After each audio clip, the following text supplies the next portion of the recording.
اعوذ باللہ من الشیطان الرجیم بسم اللہ الرحمن الرحیم۔ سورہ فرقان کا یہ جو سورہ ہے 25واں سورہ ہے قرآن کا، اس کا زمانِ نزول انہیں کب نازل ہوا، یہ ہے کہ انداز بیان اور مضامین پر غور کرنے سے صاف محسوس ہوتا ہے کہ اس کا زمانِ نزول بھی وہی ہے جو سورہ مومنون وغیرہ کا ہے، یعنی زمانِ قیام مکہ کا دور متوسط، یعنی مکے کا بیچ کا دور، اور ان میں ان شبہات یعنی ڈاؤٹس اور آبجیکشنز پر کلام کیا گیا ہے، اس کے جواب میں سورہ نازل کیا گیا اللہ کی طرف سے، جو قرآن اور محمد صلی اللہ علیہ وسلم کی نبوت اور آپ کی پیش کردہ تعلیم پر کفار مکہ کی طرف سے پیش کیے جاتے تھے، یعنی وہ اعتراضات کرتے تھے قرآن پر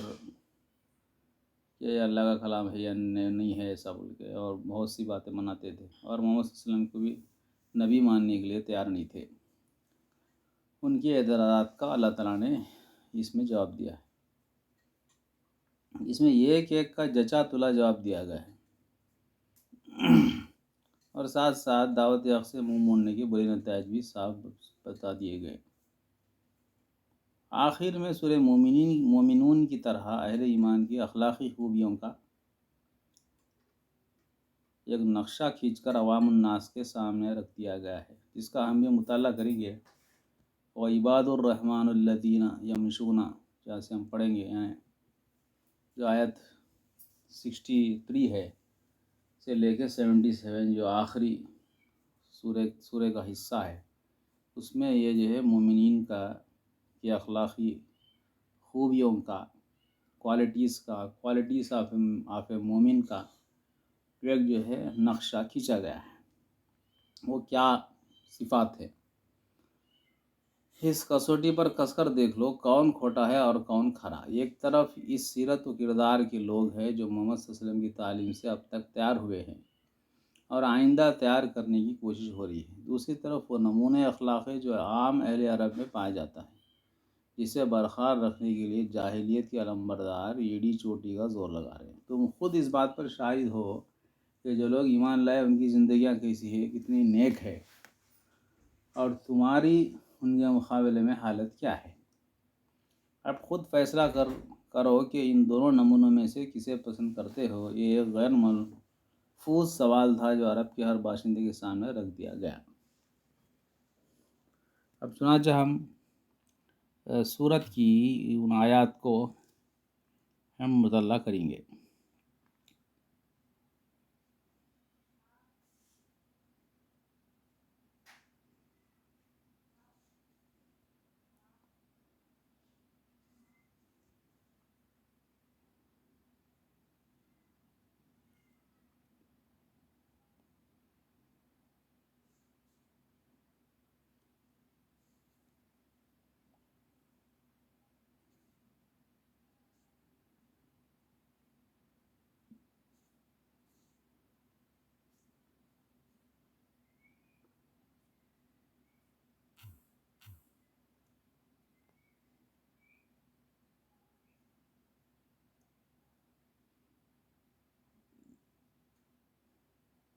سکسٹی آیت، تو اعوذ باللہ من الشیطان الرجیم بسم اللہ الرحمن الرحیم۔ میں عربی تلاوت نہیں کر رہا ہوں، ترجمہ پڑھ رہا ہوں۔ اور رحمان کے بندے وہ جو کہ چلتے ہیں زمین پر آہستہ آہستہ، نرم چال چلتے ہیں،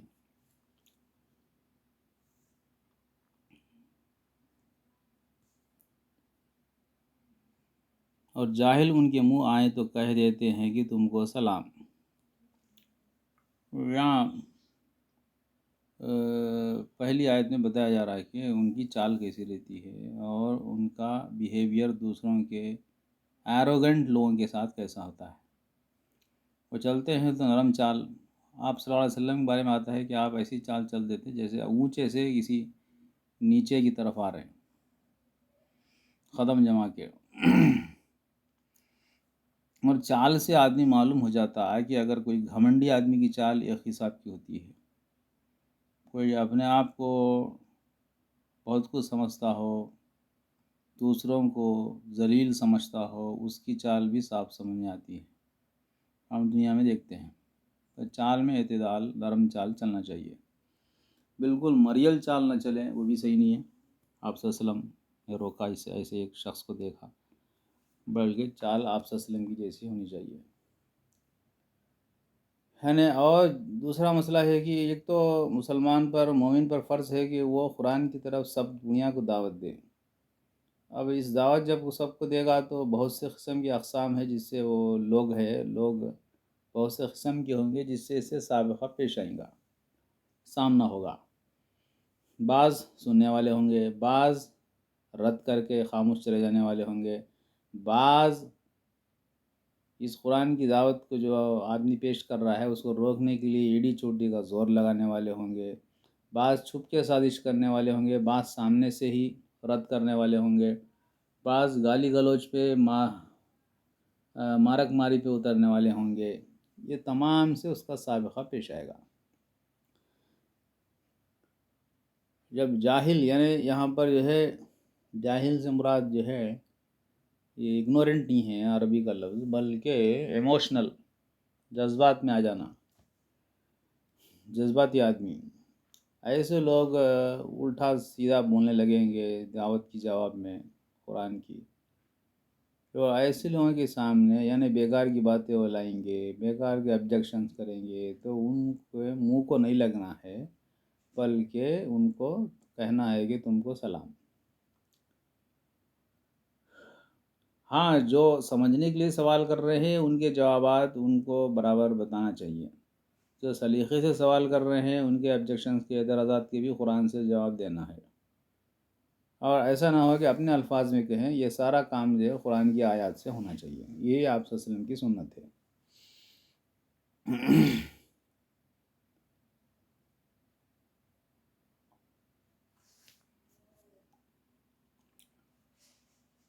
آیت 64 میں، جو اپنے رب کے حضور سجدے اور قیام میں راتیں گزارتے ہیں، یعنی یہاں پہلے تو ان کے دن کیسے گزرتے ہیں مومنین کے بتایا گیا، ان کی چال کیسی ہوتی ہے، ان کا بیہیویئر کیسا ہوتا ہے، پھر راتوں کے بارے میں بتایا جا رہا ہے کہ وہ رات کو ان کی کیا مشغلہ ہوتا ہے۔ دنیا میں ہم دیکھتے ہیں کہ راتیں جو ہیں لوگ بہت سے طریقوں سے گزارتے ہیں۔ کوئی ہے جو لو لہب اور جو ہے سنیما تھیٹروں میں جو ہے وقت گزار رہا ہے، کوئی نائٹ کلبس میں استغفر اللہ جو ہے وقت گزار رہا ہے، کوئی جو ہے کچھ جو ہے گانے بجانے کی محفل میں بیٹھا ہوا ہے، اور کوئی ہے جو اصل مومن ہے، وہ جو ہے اسے اللہ کے کلام سے، اللہ کی کتاب قرآن سے اور اللہ سے اتنی محبت ہوتی ہے کہ وہ ضرور جو ہے اللہ کے حضور قیام اور سجدے کرتا ہے، سمجھ سمجھ کے قرآن یاد کر کے پڑھتا ہے ان جو ہے ان نمازوں میں۔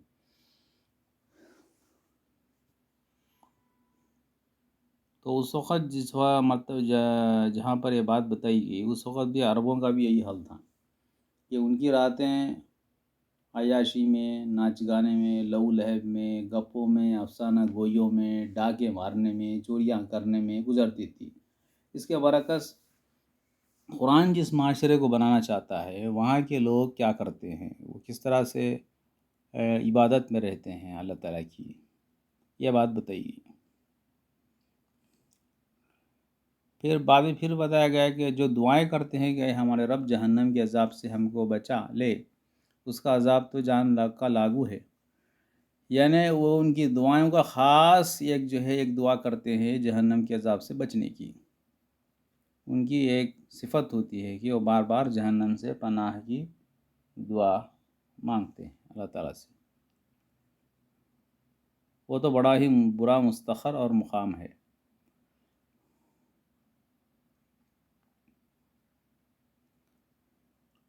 جو خرچ کرتے ہیں تو نہ فضول خرچی کرتے ہیں نہ بخل، بلکہ ان کا خرچ دونوں انتہاؤں کے درمیان اعتدال پر قائم رہتا ہے۔ یہاں خاص طور پر ان کے خرچ کے بارے میں بھی بات آئے گی۔ پہلے بات آئی کہ جو ہے ہم دیکھ رہے ہیں کہ وہ کیسی چال چلتے ہیں، ان کا ایروگنٹ لوگوں سے کیا بیہیویئر ہوتا ہے۔ دوسری طرف بات آ گئی کہ جو ہے وہ راتوں میں کیا کرتے ہیں، پھر بات آ رہی ہے کہ ان کا خرچ کیسا ہوتا ہے۔ ان کا خرچ جو ہے اعتدال پہ رہتا، بیلنس پہ رہتا، نہ فضول خرچی نہ بخل، یہ دونوں بھی خطرناک ہیں، یہ دونوں سے وہ بچتے ہیں۔ فضول خرچ کرنے والے شیطان کے بھائی ہے کہا گیا، اور دوسری طرف جو ہے بخل کرنے والے بھی، بخل بھی جو ہے شیطان جو ہے انسان کو سکھاتا ہے نیک کاموں میں خرچ کرنے سے وغیرہ، تو اعتدال پر ان کا خرچ رہتا ہے۔ جو اللہ کے سوا کسی اور معبود کو نہیں پکارتے، یعنی شرک سے وہ بالکل دور رہتے ہیں، اللہ کی حرام کی ہوئی کسی جان کو ناحق ہلاک نہیں کرتے، ہلاک نہیں کرتے، اور نہ زنا کے مرتکب ہوتے ہیں۔ یہ کام جو کوئی کرے گا وہ اپنے گناہ کا بدلہ پائے گا۔ یہ 3 بڑے گناہ ہیں جو بتایا گیا ہے۔ شرک جس کی کوئی معافی نہیں جب تک کہ اسے ایمان لائے۔ دوسرا، کسی کو جان کو ناحق قتل کرنا۔ پھر زنا کے مرتکب ہونا، یہ بڑے گناہوں میں سے ہے، اس سے وہ پوری طرح سے بچتے ہیں۔ شرک یہی نہیں ہے کہ خالی بت پرستی چھوڑ دی جائے، بلکہ شرک یہ بھی ہے کہ آدمی کا توکل جو ہے اللہ پر سے ہٹ کر کسی اپنے زمین پر، جائیداد پر، جاب پر یا کسی انسان پر ہو جائے، یہ بھی شرک ہے، اس سے بچنا ہے۔ اسی طرح سے طب کا معاملہ ہو، بیماری ہو، تو ڈاکٹر پر بھروسہ یا دوائی پر بھروسہ نہیں، دوائی بھی کرنا ہے، ڈاکٹر بھی کرنا ہے، لیکن بھروسہ اللہ پر ہونا ہے۔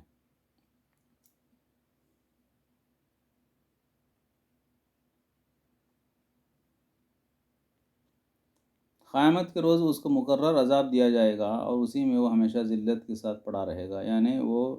گناہ کے مرتکب، وہ گناہ کرنے والے ان کے ساتھ۔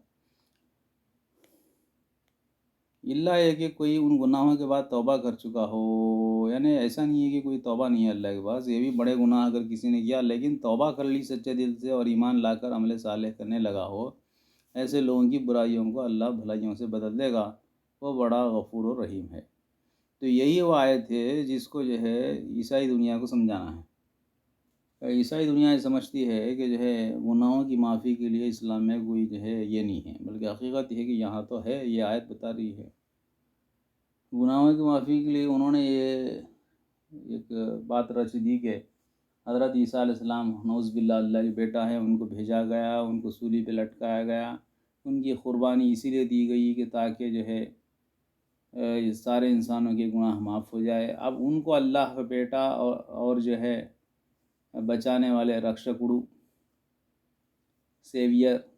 کی حیثیت سے مان لیں، اس لیے کہ ہم جو ہے پیدائشی پاپ کرنے والے ہیں، ہم پاپ گناہ نہیں کرے بغیر نہیں رہ سکتے۔ اس قسم کا حسین جو ہے انہوں نے ایک جو ہے اصل عیسائیت سے، جو اسلام تھا اس سے ہٹ کر ایک جو ہے نیا عقیدہ عیسائیت کا بنا لیا ہے، اور لگے سود کو بھی حلال کر لینے، انٹرسٹ کو، اور لگے جو ہے شراب کو بھی حلال کر لیا انہوں نے، زنا کو بھی حلال کر لیا کسی درجے میں، یہ تمام برائیاں وہ کرتے ہیں، اور دوسری طرف خدا کا نام بھی جپتے ہیں اور سمجھتے ہیں کہ ہم نے خدا کے بیٹے کو مان لیا ہے، جو ہمیں بچانے کے لیے ہی آ کر جو ہے قربانی دی اس نے اپنی جان کی،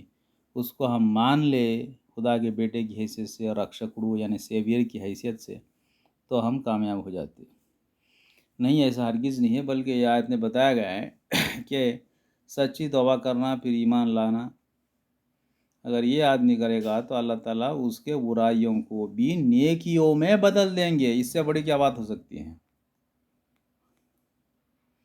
جو شخص توبہ کر کے نیک عملی اختیار کرتا ہے وہ تو اللہ کی طرف پلٹ آتا ہے جیسا کہ پلٹنے کا حق ہے۔ اور پھر بتایا گیا رحمان کے بندے وہ ہیں جو جھوٹ کے گواہ نہیں بنتے، اور کسی لغو چیز پر ان کا گزر ہو جائے تو شریف آدمیوں کی طرح گزر جاتے ہیں۔ یہاں پر یعنی ان کا معاملہ کیا ہوتا ہے لغو چیزوں میں؟ لغو چیزیں بہت سی ہوتی ہیں معاشرے میں، سوسائٹی میں، آج کل تو فون عام ہے، فون میں تو اس پر سے وہ گزر جاتے ہیں، اس کے اندر وہ وقت نہیں لگاتے، غلط چیزوں سے دور رہتے ہیں، اور جھوٹی گواہی کی ہرگز جو ہے وہ جو ہے دینے والے نہیں بنتے۔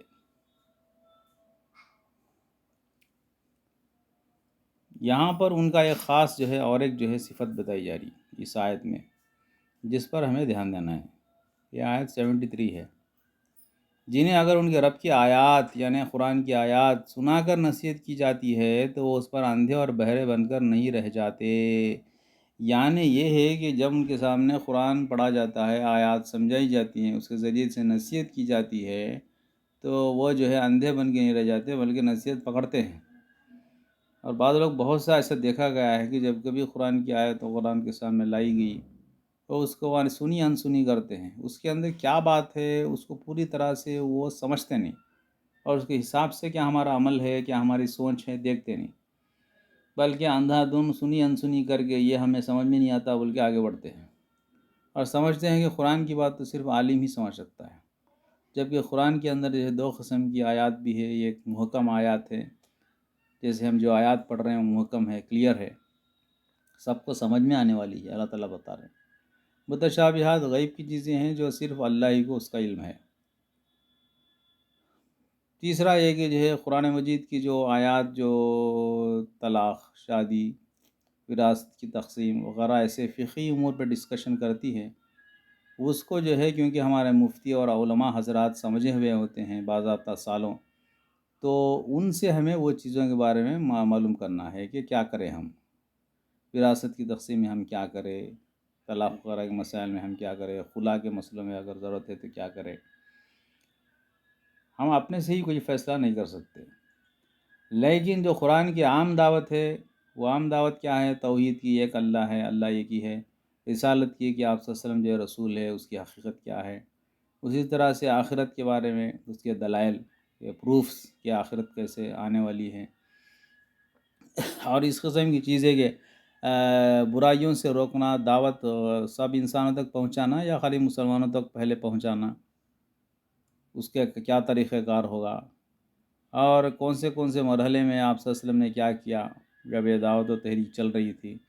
یہ تمام تر گائیڈنس جو ہے قرآن سے اخذ کرنا ہے۔ یہ سب کے لیے عام ہے، عام مسلمانوں کو، لیکن ہم اس بات کو نہیں سمجھتے۔ ہم سمجھتے ہیں کہ قرآن صرف علماء کو سمجھ میں آتا ہے، جس کی کوئی دلیل نہیں ہے۔ ہاں، قرآن میں جو یعنی وہ جو آیات ہے جو طلاق، شادی، وراثت کی تقسیم، اس کے ایکسپرٹ مفتی حضرات ہیں، ان سے فائدہ اٹھائیں ضرور، ان کا احترام کریں، لیکن عام جو دعوت ہے قرآن کی وہ سب انسانوں کے لیے ہے۔ وہ اس کو سمجھ کے اس کے حساب سے قرآن میں جیسا بتایا جا رہا ویسا چلنا ضروری ہے۔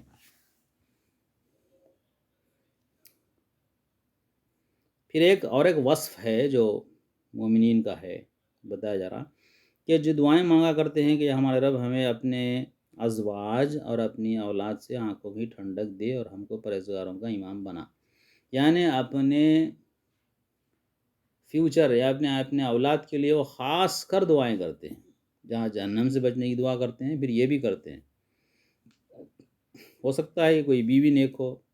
اور شوہر جو ہے بھلاوے میں پڑا ہو، تو بیوی بھی اس میں آئے گی کہ وہ اپنے شوہر کے لیے دعا کرتی ہے۔ کوئی شوہر صحیح راستے پہ ہو، بیوی ابھی نہ ہو، وہ اس کے لیے دعا کرنے والا ہوتا ہے،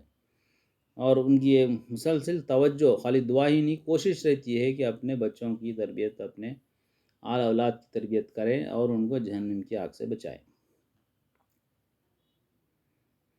یہ ہیں وہ لوگ جو اپنے صبر کا پھل منزل بلند کی شکل میں پائیں گے، آداب و تسلیمات سے ان کا استقبال ہوگا، وہ ہمیشہ ہمیشہ وہاں رہیں گے، کیا ہی اچھا ہے وہ مستقر اور مقام۔ تو یہ وہ آیات تھی 63 سے 77 سورۃ الفرقان کی، جس میں یہ اوصاف بتائے گئے جن کو ہمیں اختیار کرنا ہے، دعا کرنا ہے کہ اللہ تعالیٰ ہمیں ایسا بنائے۔ اور یہاں جو خاص آیت ہے 73، جس میں بتایا گیا ہے کہ جن کے سامنے رب کی آیات، اللہ تعالیٰ کی آیات قرآن مجید کی جب لائی جاتی ہیں تو اسے آسانی سے نہیں لیتے بلکہ خوب سمجھتے ہیں، اس کو جو ہے اس کے حساب سے اپنی زندگی کو، اپنے سوچ کو بدلتے ہیں۔ تو یہ مرکزی آیت ہے، اس پہ دھیان دیں، اور جو ہے یہ بات سمجھیں کہ جو ہے علماء کا احترام، مفتیوں کا احترام کرنا ہے،